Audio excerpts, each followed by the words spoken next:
Hey there, you're listening to the Girls Talking Life podcast, and I'm your host, Johanna. If you're like me, you love time with friends. I always leave feeling encouraged, inspired to try something different, or I've learned something new. So why not continue to grow even when we can't be with our girlfriends?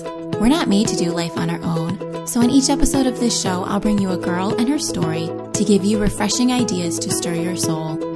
Let's walk this road together. Are you ready to talk life?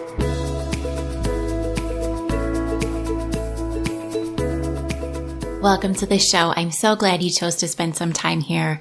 My kids and I have been on summer break for a month now. We're finally having some nice weather and getting to enjoy some time outside. I hope you are too. In the spirit of taking time to really relax in this summer season, Girls Talking Life will be taking the month of July off. I'll be back in August, talking with more girls sharing their real stories and refreshing ideas. Today I'm talking with Lindsy Wallace. Lindsy and her husband are busy raising 5 kids who joined their family through birth, foster care adoption, and international adoption. She is passionate about downward mobility, ushering in a more livable planet, and good tattoos. She is the co-founder of the Upside Down podcast, an ecumenical conversation about faith, justice, and the upside down kingdom of Jesus. In our conversation today, Lindsy and I are focusing on downward mobility and how it has shaped her story. If you aren't familiar with what that is, it's basically the opposite of the American dream. She and her husband chose to go from homeowners to renters, from a diverse community to a low-income, sometimes dangerous neighborhood, from having middle-class neighbors to living in solidarity with those on the margins of society. Lindsay's ideas and points of view challenge me in the best ways, and I hope that they'll challenge you too. Here's my conversation with Lindsay. Hi, Lindsay. Thank you so much for joining me on the show today. Yeah, thanks for inviting me. I'm glad to be here. I first learned of you a year or two ago. I found your podcast, the Upside Down podcast, and some of your ideas and the things that you've done, and all your co-hosts really, just started to open my eyes to some things. Nice way of saying it. I've gotten other feedback. Oh. Irritating is a word that I sometimes get, but I love just hearing different perspectives and some of the topics that you guys talk about I had never even heard of. So it's been really meaningful to me to just understand more about things that are going on in our world. Yeah. So that's why I wanted to have you on today. Do you want to start just by introducing yourself and telling us who you are? Yeah, sure. Well, thanks for listening to our podcast and listening to our conversations. It's been a fun and surprising project. Yeah. So my husband and I have been married for almost 14 years. Is that right? Yeah, almost 14 years now. We have 5 kids that came to us through birth, foster care, adoption, and international adoption. So that's kind of how our family came to be. And our foster care journey really kind of wrecked us and changed our worldview quite a bit. We currently live in Louisville, Kentucky, which we claim is home, even though we didn't grow up here, but it's kind of where we met and where our kids came to us. We're a part of a Christian order among the poor. So we actually spent the last 3.5 years in Miami, Florida, living and working in an under-resourced community there. So that's kind of the brief bio. Okay. So you are a mom of 5 and you homeschool, right? We do. Yeah. We've homeschooled from the beginning. I just couldn't, my oldest, I should say, his birthday's in June, and he was he's always been a small guy, and I just couldn't fathom sending my little guy off to kindergarten when it was time, I get that. So that's really how it started, and it's been a really great fit for our family. We've been through a lot of transitions, but that's really remained common for our kiddos and something that's consistent, and it's been a good fit for us, so we enjoy the freedom that it gives. Okay. So what does a regular day look like for you then, if there is such a thing? Yeah, well, right now we're doing school during the week, and so we usually try to be finished with that by 1:00. And so my kids, we're about to have a bunch of birthdays, so they're 11, 10, 9, 9, and 7. So the older 4 are pretty self-sufficient. So they can, I write down what their work is, and for the most part, they can do that themselves. So we try to be finished with school by 1 because everybody in our house loves free time. Sure. So they usually do a good job of staying on task. And then afternoons just vary. Sometimes my husband is here and I can go off and write or podcast or do whatever kind of computer stuff I need to. Some afternoons we go to the library. Some afternoons we, go to the pool right now because it's summertime. So our afternoons we try to keep open, and we don't fill our schedule with a whole lot of like activities and stuff. So we kind of have that commitment to simplicity in terms of our schedule too, and our time, and wanting to be available for our neighbors or for whatever, kind of might come up. I love that simplicity. And you school all year long. You don't take a break. We usually just take 1 month off in the summer. Okay. Yeah. So one of the topics that you spoke about on your podcast that I really want to talk to you about today is a topic of downward mobility. Mm-hmm. And I think after I listened to that, I don't know if that was the first time I had heard about it, but I remember specifically after listening to that episode, I was like, oh my gosh, I'm doing it all wrong. Oh no. Everything I thought that was the right thing is not. And I think a lot of Americans probably feel this way, and they kind of go along the thought process of get my education, get a job, get a promotion, get a better job, make money, buy a house, buy a nicer house, bigger and better. And as a follower of Jesus, that's not how I think. I know that bigger isn't better and that there's other things that you need to be concerned about. Mm-hmm. But this whole thought of downward mobility was really not on my radar. So can you just tell us what that is and maybe when the first time the concept was introduced to you? Yeah, for sure. So to give the actual kind of working definition, it was a term that was coined by Dean Brackley, who's a father, and he says that the way of Christ will have to take the form of downward mobility, an ongoing struggle to concretize my identity with the outcast. Or another way he says it is it's a constant vigilance in the face of the social and interior drift toward pride and humility. So I think all those things that you mentioned aren't in and of themselves bad, right? Like college is not in and of itself a bad thing. Getting a good job isn't in and of itself a bad thing. So I think downward mobility is the freedom to share. And it's the freedom to move away from self-sufficiency and this rugged individualism that we love in America. And it's the freedom to say that all I have and all I am isn't private property. It's for the good, right? It's for the good of my neighbors. It's for the good of my community. And that when we follow Jesus to the margins on this more downwardly mobile track, it's this way of declaring that the kingdom of God is actually a community that doesn't have margins. It's a community where there are no outcasts, a community where everybody has what they need. And I think when we look at scripture, that's what Jesus came to usher in. He came to bring the kingdom, right? He's always talking about like the reign of God and the kingdom of God. And I think that we have a responsibility as followers of Jesus to live like we actually believe like that's the reality that we're working towards, right? So yeah, I just think it's the ability to say it's not all about me. And how can I use what I've been given for the good of my neighbors? And another way that Dean Brackley talks about it is he talks about downward mobility in the framing of like the purpose isn't that we would all be poor, right? The purpose is that we move towards the kingdom. So he talks about downward mobility in the sense that it's forward mobility.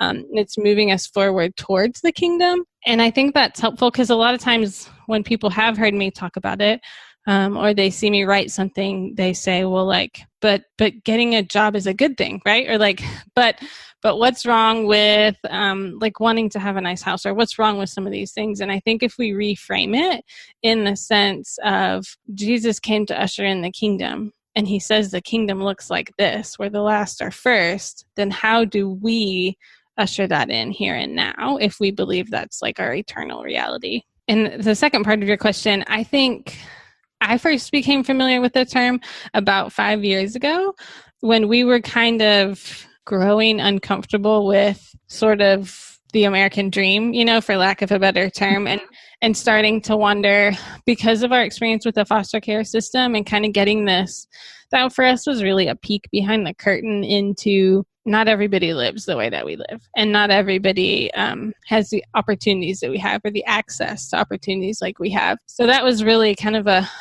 a defining moment for us. And so we started looking around and asking questions and reading things and just trying to figure out like, okay, what are the options? What are the alternatives? Like, because like you said, you grow up being told you should go to college, you should get a job, you should get a house, you should do all these things.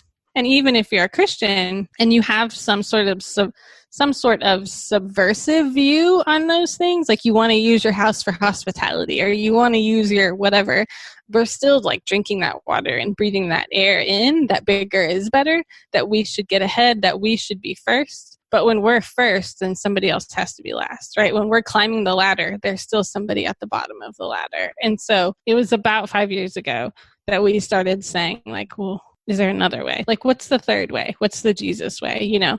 Yeah. So we're new to the journey. I'm not speaking from decades of experience. We're very much still figuring it all out as we go. Okay. So 5 years ago, where were you? You and your husband were in Louisville? We were in Louisville, yeah. And that was around the time that we joined the organization that we're a part of now and started working towards moving to Miami. And where were you in your process with your kids? Yeah, so let me think of the easiest way to explain. So our two sons that were adopted through foster care were adopted in 2014. So they had been in our home for a couple of years prior to that. And we were fairly certain as you can be in foster care, that they weren't leaving. So they had been with us for a while. And then our youngest daughter, who was also adopted, came home from the Democratic Republic of Congo at the beginning of 2015. So it was right around that time. We had already planned on moving to Miami, but we really couldn't leave the state of Kentucky for paperwork, home study reasons. So we were kind of waiting on her to come home before we could move out of state. So yeah, it was around that same time that all of this was happening.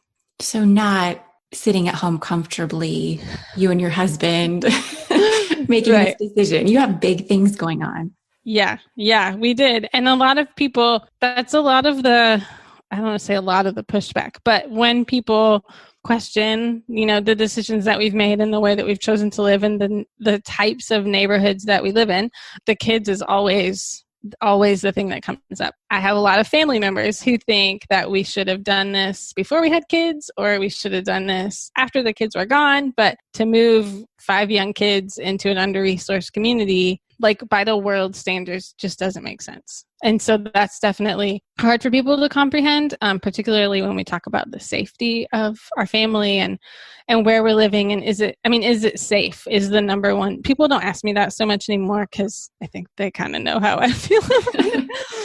But in the beginning stages, that was the number one question we got. Is it safe where you're going? So 5 years ago, when you're planning this and you're bringing your daughter home and you have your sons in, what are you thinking in your mind? Are you thinking... That's a good question. What was I thinking? So my introduction to the faith was really kind of came about because of my questioning of the world and life and looking at the Bible and reading it and saying, do I believe this? Like when I read what this book says, when I read Jesus's words, do I believe it?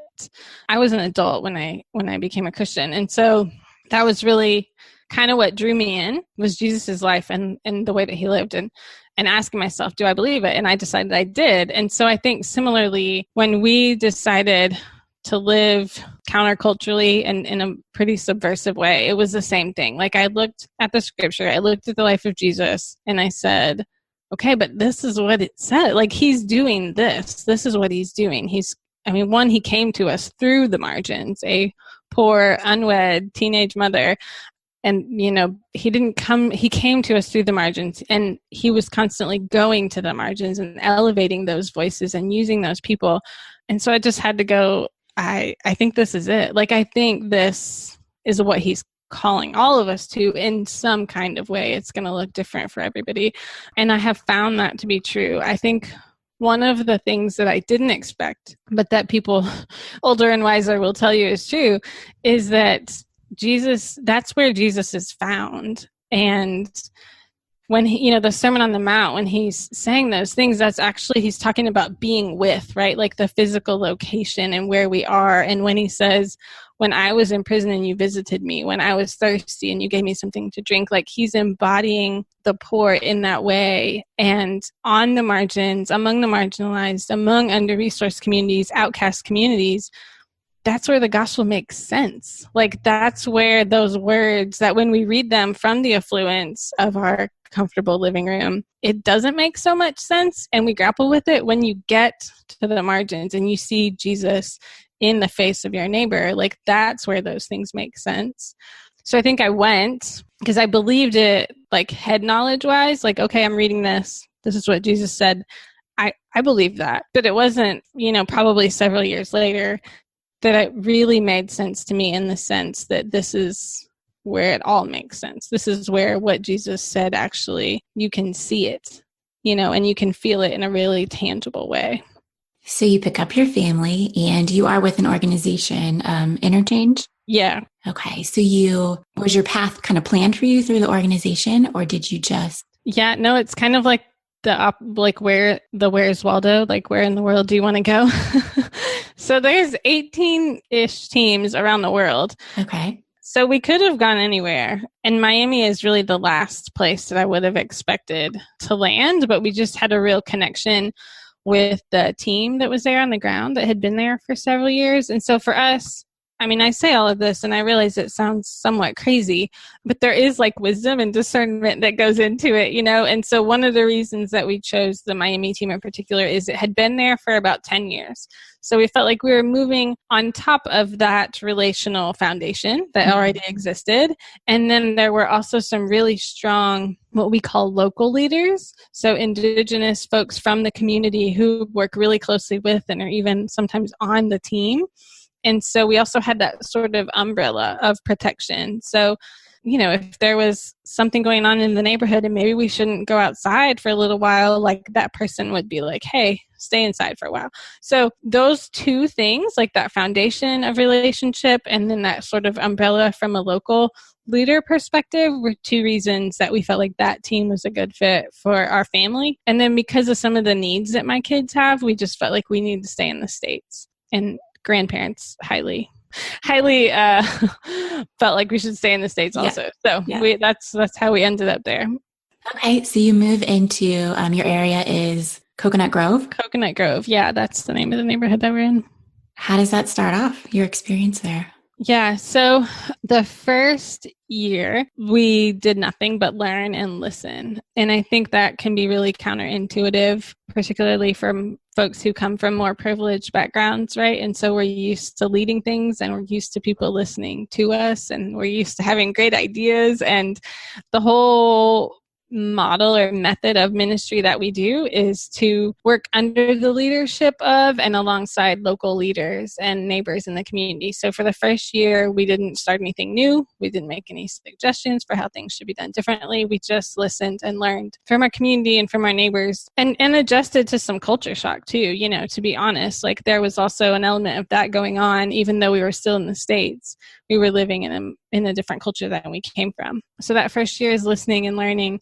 And then from there, it's kind of taking that listening and learning that you've done in the first year and seeing what are the needs in this community, what are the assets in this community, and how can we bring those two things together? And how can my giftings, my talent, my passions fit into that mix? So my focus in our neighborhood was really around housing. So there's a huge housing crisis in Miami, and 1 out of every 3 extremely low-income tenants does not have adequate housing. And so our neighborhood, that was a huge, huge problem. And I could talk about that for a long time. There's a lot that goes into that. But I didn't go to Miami thinking, I'm going to be a housing advocate and I'm going to lobby city council to do all these different things. But that's what ended up happening. And the way that came about is from that year of listening and learning and forming relationships and having neighbors come to us and say, hey, I have this idea for a way that I want to advocate for safe housing for our community. Will you guys help me? And because we were living in solidarity with our neighbors, we were experiencing the same housing crisis that they were experiencing. So we lived in 6 different places in 3.5 years, and it sucked. And I wouldn't want to go through that again, but it gave me a very visceral tangible connection to my neighbors, right? Like that's what solidarity does, is it puts you in that place and it gives you the same experience. And so I wasn't just fighting for my neighbors to have safe, affordable housing. I was fighting for my own family to have safe and affordable housing. And so that's kind of what my time was spent doing, but what we refer to it as incarnational ministry. So it's living in the neighborhood that you work in, and it's working alongside your neighbors and just doing life with people, and really getting to know them and love them and be in a relationship with folks. And just help people to recognize, like, who did God make you to be? And how can I walk alongside you as you get closer to him? So you are in this neighborhood a couple years, and how are you feeling about your kids? And do you feel like you're making a difference? Is your purpose in your ministry there? Like, are you feeling good about it? Yeah, it's interesting because sometime in the first year, I made a comment to our supervisor, who was a single woman. I said, I don't know how you think about me in terms of employment or whatever, but like I'm part-time, And she was like, you're not part-time, because your presence in the community and just modeling what it looks like to be a mom and a wife and to love your kids and to be present in their lives and to sacrifice things that you'd rather be doing for your children, like that is ministry. You are, you're kind of modeling like the kingdom and what family, healthy family can look like. And that was really a pivotal point for me, because up until that time, I think I did have this sense that my contribution wasn't equal to that of my teammates, who our family was the only family on our team. Mm-hmm. So everyone else was single folks, aside from my husband and I. And so I thought, well, my contribution just isn't as great as theirs. And I was okay with that. Like, I love being a mom. I wouldn't homeschool my kids if I didn't enjoy spending time with them. So like, it's fine. But that was really pivotal for me and helping me reframe kind of like what ministry really is and what we classify as ministry. And those lines just got really blurry in a good way. And I think I started to realize, like, all of life is sacred, right? Like, we talk about sacred and secular, but like, I think it's all sacred in some way, and God is using it. So we loved being in the Grove. We loved our neighborhood. We loved our neighbors. It was a really intense time, particularly from a stability standpoint, like I mentioned, with all of the moving and the housing.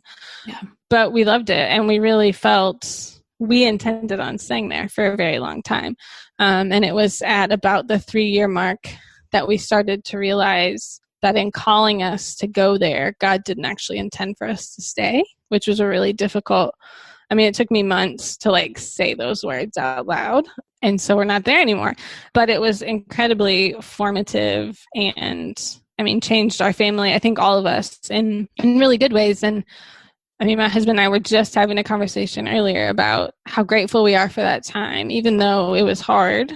And it was hardest of all to leave. But now we're at this point where we don't ever want to leave the marginalized. Like, I have no desire to just move back to a comfortable neighborhood where I don't have to deal with housing. I shouldn't say I have no desire. It sounds great, but it's not what God's telling me to do. And I think, like I said before, this is where things make sense to me. Like, this is where the joy and the hope of Jesus actually makes sense, when you sit with people who have known devastation, who have known incredible loss, and like they can still praise God.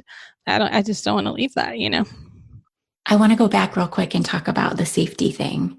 Yeah. Were there times when you were scared for your safety or for your kids? Yes. So I've started to think about safety a lot differently than I did 6, 7, 8, 9, 10 years ago. So I think a couple of things. I think safety from a Western standpoint is an illusion, right? Like, we live in a quote unquote safe country. And so we've kind of tricked ourselves, I think, into believing that we're in control of that safety, right? So the reality is we're not, that ultimately God is in control, but we live in a society where we've kind of been able to trick ourselves into thinking that safety is something that we have control over. And another thing is, I mentioned earlier the relational foundation of the team that we moved in on. and then the local leaders. And for us and the work that we do, the key to safety is relationships. So being in relationships with our neighbors knowing our neighbors knowing us, is actually better than any sort of alarm system that we could have, because when people are looking out for one another and we know one another and we're in relationship with one another, like that actually mitigates more risk than I think we give credit to, particularly when we're in the suburbs and relationships aren't that important. But I mean, yes, in the neighborhood that we lived in, Miami, it was not uncommon for there to be shootings, and there was a drive-by on our street just a few months after we moved in. So I don't ever want to paint like this picture that our life is like sexy, or, you know, people talk like #downward mobility on Instagram. Like, it's very real. It's very raw. It's hard, not because being in relationship with my neighbors is hard. It's hard because the same injustices that they have been dealing with their whole lives for generations, I have started to deal with myself, right? So Martin Luther King Jr. talks about the stinging darts of segregation. And when you live in solidarity with people who are oppressed, some of those stinging darts are going to hit you too, right? So like with our housing situation, that's a perfect example. Living on the street where there's a drive-by, that's an example of when you live in solidarity, like you're going to start to be affected by those same things. And so I don't ever want to act like those things aren't there and they're not real, because there is a cost, and we should be honest about counting it, you know, and like really, really thinking about those things. And yeah. So you mentioned you're not in Miami anymore. You've gotten called out of that and back to Louisville where you started. Tell me a little bit about how that happened. Yeah. So the house that we were living in we moved in there last May, and 4 days later, I was served a civil court summons, which I didn't even know what that was, but it basically said that our landlord had not been paying his mortgage and the house was in foreclosure. And I had literally like just finished hanging things on the wall, you know, all the boxes were unpacked. So we had, like I said, already moved 6 times or lived in 6 places, and our family was not thriving because of that. And my husband and I had kind of said to ourselves, although we didn't think it would happen this quickly, when we get kicked out of this house, we can't keep doing this to our kiddos, you know, because the neighborhood was gentrifying rapidly. So there was no housing. There was nowhere else to go. And so we had said, you know, when this house isn't an option for us anymore, it's going to be time to go. We thought we had at least 3 more years. And so we actually only had a few more months. And so we are back in Louisville.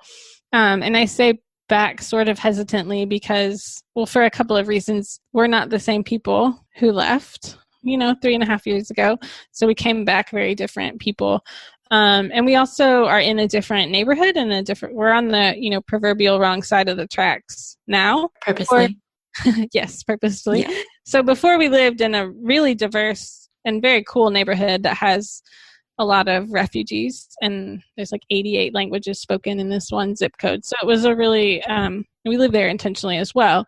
But so we're in a different neighborhood now. And so it feels both foreign and familiar sort of at the same time. And we're not sure where we're going to land long term. We have kind of decided for our family stability purposes, we need to put some roots down in one place. And so we are staying in Louisville, but we're not yet sure what neighborhood that will be. So we've started the process of exploring some different under-resourced communities. And kind of like I talked about earlier, really looking at what assets do the communities have, what needs do they have, how could our giftings and skills match those. And the big thing for us is there an invitation into the community? So we don't just move into an under-resourced neighborhood and be like, hey, we're here. We are doing an exploration process, and it's part of like asset-based community development stuff. And so it's meeting people and forming relationships with them and waiting for an invitation. So that could come from a person, just a person of peace who's like, hey, you're here all the time. Why don't you move in? Or it could be more formal, like a church invitation or a nonprofit or something like that. But yeah, so we're in that process of figuring out where do we want to put down roots. And where is that invitation going to come from? So at the beginning, I mentioned, I felt like I was doing it all wrong. And we moved, 8 years ago to Columbus. And we did that. Part of the reason was we wanted to be part of a church that our friends had started. So we moved here, and kind of their reasoning for setting up their church in this upper middle class neighborhood was to reach the people in that neighborhood, totally different than your situation, but, people who are doing well and have their needs met and just have a whole different perspective. They are not hurting and they are not deficient in these same ways, yet they can be completely far removed from Jesus. So I felt kind of pulled in both directions when I was listening to your story, and just, do you feel like everyone is called to do what you are? Do you feel like people are also called to be in certain areas for a whole different reason? Yeah, that's a great question. I've been asking myself that question a lot lately. So I think the short answer is no, I don't think everyone is supposed to do what we are doing. Where I get hung up is, so then how do we, I guess because I believe so strongly in the power of solidarity and in really like seeing Jesus in the poor and in the way that Jesus modeled that, So I get kind of stuck on, so for people like yourself, what does that mean? And what does that look like? Yeah. Because I think the struggle, like all I have to do is walk out my front door, right? And I'm in relationship with the marginalized. And it's harder for folks like yourself who are in a different type of community, like what you're saying, people's physical needs might be met, but their spiritual needs are not, right? Right. And so how do you then, whether it's with your time, because you live in a different community and it's harder to get places and have time in your schedule to do that, and also because of the sort of like saviorism mentality that often goes along with, like, I am going to serve you. I am the service provider, and you are going to receive my services in terms of like volunteer opportunities, or like, to me, one of the biggest draws to solidarity over proximity, because a lot of people talk about proximity, right? Like you just need to get proximate to people who aren't like you. And I actually don't think that's what Jesus is saying. Solidarity is reciprocal, right? It's relational. I'm in a relationship with you. Like my neighbor goes to the food bank every week and brings me half the food. I don't ask her to do that, but that's like a way for me to receive from her, and she's not just receiving from me, And so, I mean, just to be honest, I don't have a great answer for that question, because I think it is important to be in relationship, not just with people who aren't like us.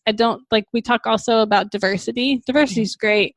That's not what Jesus was talking about. Jesus was talking about people who are outcasts, people who are on the margins of society. So how do we be in genuine relationship with those people?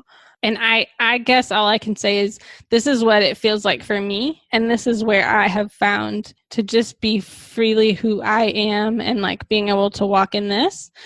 But I don't think it's for everybody. Like I don't look at people like yourself and go, oh, well, she's doing it wrong. I don't think that at all. But I also don't think I can prescribe for someone else. Like this is what it should look like for you.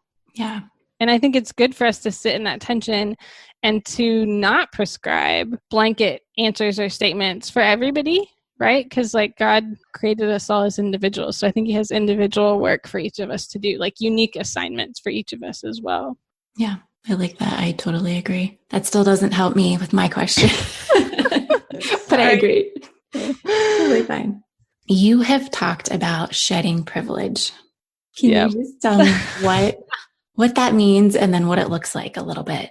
Yes. So I think, first of all, we have to talk about privilege. So privilege is something that you have, something that I have, I should say, that has gotten me ahead in life in some kind of way, right? So like for me, I'm white, I'm middle class, I'm college educated, I come from a stable background, I have access to transportation, my parents are mentally healthy, I'm mentally healthy. Like those are all privileges that I have. And so those have allowed me to gain certain things in life and to get to a certain point in terms of status and privilege. And so when I talk about shedding privilege, what I mean by that is being able to lay down some of those things so that I can stand in solidarity. For me, with the poor. For somebody else, it might be a different sort of calling. So I've started thinking about it a little bit differently recently. I think that there is value in shedding some of our privilege. So like for my husband and I, really easy example,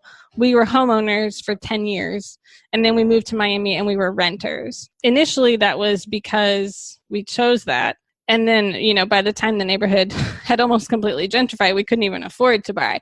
So that's an example of we chose to be tenants to experience what our neighbors were experiencing. So that's a way to shed. But I think the other side of the same coin is spending our privilege. So there's an amount of privilege that I can't shed, right? Like I'm always going to be white. I'm always going to be college educated. So how can I spend that privilege for the common good, for the good of my neighbors?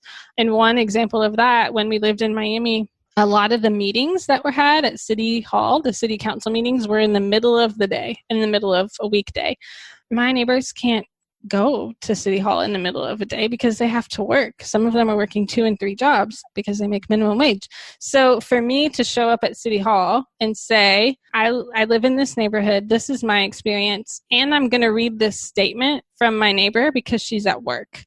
So that's an example of like, that wasn't just shedding my privilege. It was actually spending the privilege I have that I can't shed, even if I wanted to, for the good of my neighbors who don't have that same level of privilege that I do, Mm-hmm. I think people get really hung up on the whole privilege part, but when you really break it down, it's hard to deny that some of us have things that I didn't do anything to earn, or I just am white, right? Like I didn't do anything to earn that. And it's doesn't make me better, but it just is. And so people oftentimes kind of get stuck on, well, my life was hard too, or I didn't do anything to deserve this. And I think we have to move beyond that conversation and also to acknowledge, like, and I'll use myself as an example. In saying that I have those privileges, it doesn't mean I haven't had hard things in my life, right? So to say somebody has privilege doesn't mean they haven't experienced hardship, doesn't mean they're not coming from a different place, but it just means there are things in your life that have allowed you to get where you are. Yeah. And then now what are you going to do with it? I think is really the question that I'm asking and asking people to ask themselves. Like, okay, great. You got a college education. You're middle class. You have all these things. Now what? What do you do with it? Are you going to use it for the good of your neighbors? Yeah. Thank you for explaining that. I love the spending example. That really helps put it into perspective. Yeah. Okay, Lindsay, you do some hard things. You make choices that would scare me. And I say that with the most respect. Like I'm just, I love hearing about these things, and I'm glad to know that you're doing this and that you're talking about it so other people can understand this better too. What gives you the courage to do some of these things? Oh man. I mean, I've always been a bit of a rebel. So I think like going against the grain and being somewhat subversive, like just comes naturally to me. It's just sort of who I am. And I think, I don't know, I think because I came to faith as an adult and because of the way that it happened, I mean, I really did read the Bible and I had to ask myself, do I believe this? And I think that's still what it comes back to today, is looking at scripture and saying, okay, well, do I think this is true? Because if I do, it's going to affect the way that I live and the decisions that I make. And it should. Yeah. And so, yeah, I think it just kind of comes back to that for me. And I think too, let me say this. I always say that sometimes I just do brave things scared. Like it might look brave, and not to say that it's not brave, but that doesn't mean there's not. Like, I think it's healthy, right? To be a little bit scared if you're doing things that are risky. So yeah, so it doesn't mean that there's not like a healthy dose of fear and faith that goes into it too. You mentioned somewhere on your website that we should want to raise a generation of kids who follow a risk-worthy God. How do we do that? Man, I said that a long time ago. I want to do that, Yeah. I mean, I think the way that we parent is probably a little bit against the grain too. I mean, we involve our kids in a lot of conversations that I would say most kids their age are not involved in. And I'm sure that they were exposed to things that my kids aren't exposed to. Yeah, right. So, I mean, 2 of my kids came to us from foster care. They were homeless before they came to live with us. We have birth parents that are incarcerated. We have birth parents that have had drug addiction. So like a lot of people, when we talk about like age appropriateness, I'm all for that. But when you have children in your family who were exposed to those things before they even came to you, like that all goes out the window, right? However, I do think regardless of where your kids came from or what they were or have been exposed to, I really think we have to live it. Like our kids are watching us and they're watching the things that we do and the decisions that we make. And so, I mean, we are explaining to our kids the reason we're living where we live is because we think God loves our neighbors. The reason we are investing our lives in this community is because these people were made in the image of God, and we're supposed to love our neighbors like we love ourselves. So what does that look like? And I don't give myself credit for this. It's just totally grace. But in the last few years, we have really seen some of that fruit in our kids and them challenging us. Like, particularly when we lived in Miami and had some really deep relationships with folks who were homeless, and my kids just being like, Mom, why can't she sleep on the couch? Like, what's the deal? You know? And so it kind of turned around and they really started challenging me. And I'm like, okay, well, why can't you sleep on the couch? Hang on, I have to think this through because I don't have a good, like, how do you explain to a kid, you know? And so I think they pick up on our lives and the way that we live and the people that we surround ourselves with. And if we're exposing them to the scripture and not just felt boards with like the ark and stuff, like kids are capable of understanding a lot more than we give them credit for. And I think even Jesus speaks to that, right? Like, Let them come to me, like they will get it. And so I think it's just life, and it's having honest conversations and exposing them to the realities of the world in a way that is age appropriate, in a way that is, you know, not traumatizing them. But yeah, I think we kind of use that as an excuse a lot, like age appropriateness. Kids are capable and they're way easier. Like my kids love people a lot easier than I do. They're just willing and they have that sort of childlike heart. So I feel like I'm learning from them. Thank you. That's so good. I want to switch gears just a little bit from our heavier topics to something lighter. I ask all my guests at the end for their favorite 5. Yes. Just 5 things you're loving, reading, wearing, whatever you want to share with us. Mine are still a little heavy because I'm just kind of heavy. I was putting the list together and I was like, there's like some heavy stuff on here, but bring it on. So I'm a podcast junkie. I just love podcasts. And so I recently came across one called All My Relations. So it's 2 Native women, Matika Wilbur and Adrienne Keene, and they are just talking about representations and how Native people are represented in the mainstream media. And it has made me uncomfortable in the best of ways. I'm learning a lot of things and really just enjoying. They're super fun. They giggle a lot, but it's, you know, kind of tough stuff sometimes to hear, but really, really good and really helpful.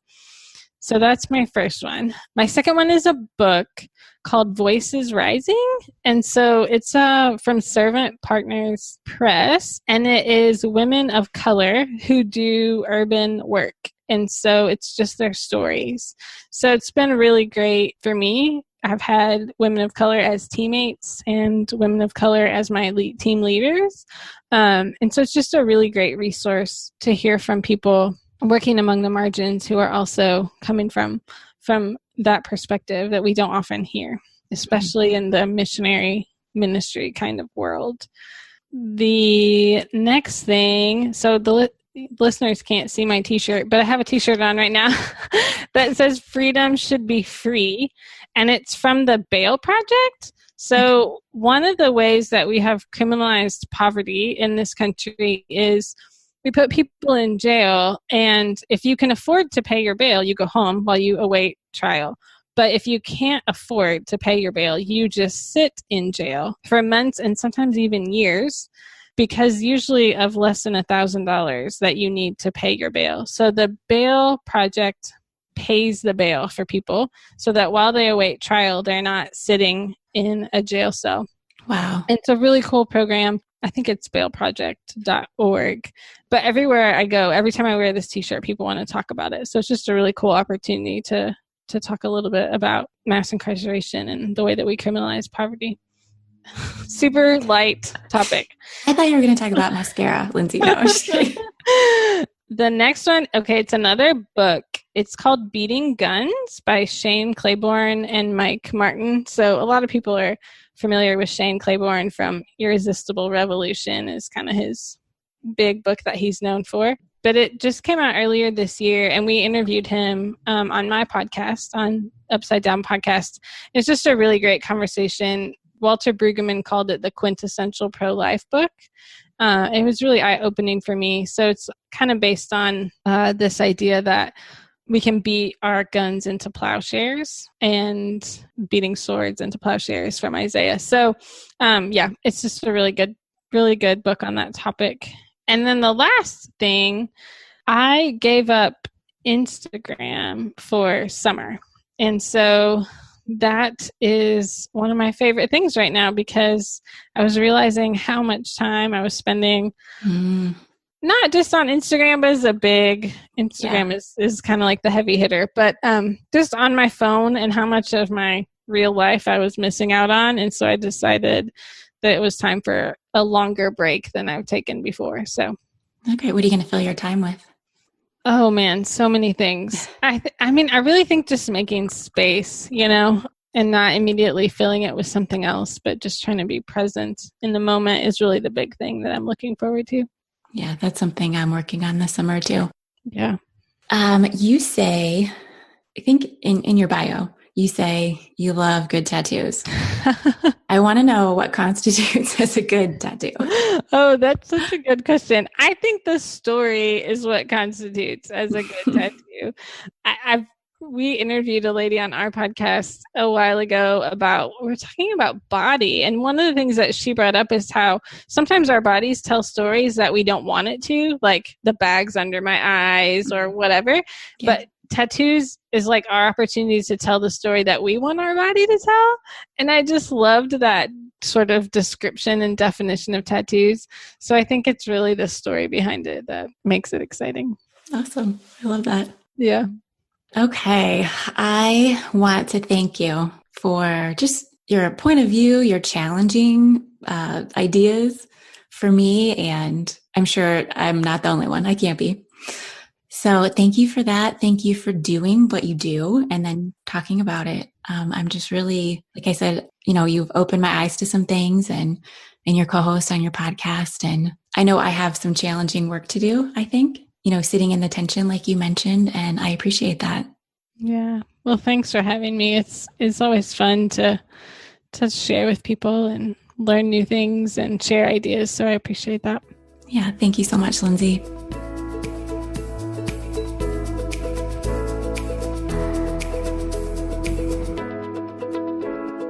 I hope you enjoyed my conversation with Lindsay.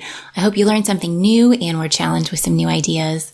I'm still sitting in the tension over here, and I'd love to hear your thoughts about this topic. Be sure to get in touch with me. To hear more from Lindsay, check out our website, lightbreaksforth.com, and also tune into the Upside Down podcast.